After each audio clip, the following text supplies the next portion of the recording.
साथीहरु म अहिले बाणगंगा नगरपालिका वार्ड नम्बर 6 स्थित लक्ष्मणघाट गाउँको लक्ष्मणघाट तीर्थस्थल नजिक छु।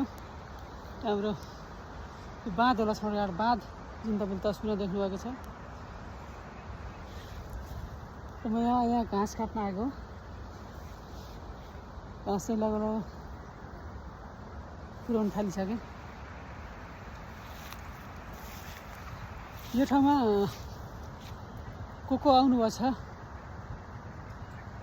हाम्रो यो दुर्गा मन्दिर अहिले हालचालै बनेको यो दुर्गा मन्दिरदेखि त्यतातिरको भाग, त्यो बिचबाट देखिएको टिनको उस बिचबाट देखिएको भाग, त्यो चाहिँ मनोकामना मन्दिर।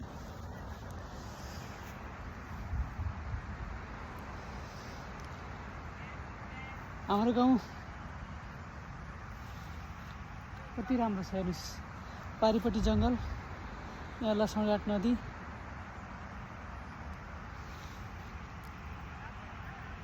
हामी यहाँ घाँस काट्न बुढाबुढी आएको थियौँ। घाँस काटेर लगभग एकदम थाल्यो। यो ठाउँमा को आउनु भएको छ? उहाँहरूले लाइक कमेन्ट गरिदिनु होला। र जो नयाँ हुनुहुन्छ उहाँहरूले सब्सक्राइब गरिदिनु होला मेरो युट्युब च्यानललाई। म युट्युबमा नयाँ हो। मैले यस्तै मिनी भ्लगहरू ब्लगहरू बनाउने कोसिस गरिरहेको छु। नयाँ खासै राम्रो भएको छैन होला, बनाउँदै जानेछु।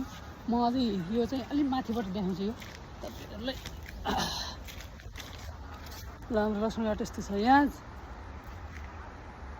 अलि यसको पुरा भिडियो चाहिँ मैले केही दिनपछि बनाएर राख्नेछु। यहाँ लक्ष्मणघाटको वरि जताकतै राम्रा संरचनाहरू छन्, मन्दिरहरू राम्रा छन्। यहाँ कपिलवस्तु बाणगंगा नगरपालिका वार्ड नम्बर 6 स्थित लक्ष्मणघाट भन्ने ठाउँमा यो धाम रहेको छ। यहाँ आउनु होला, यति राम्रो छ, आउनु होला है।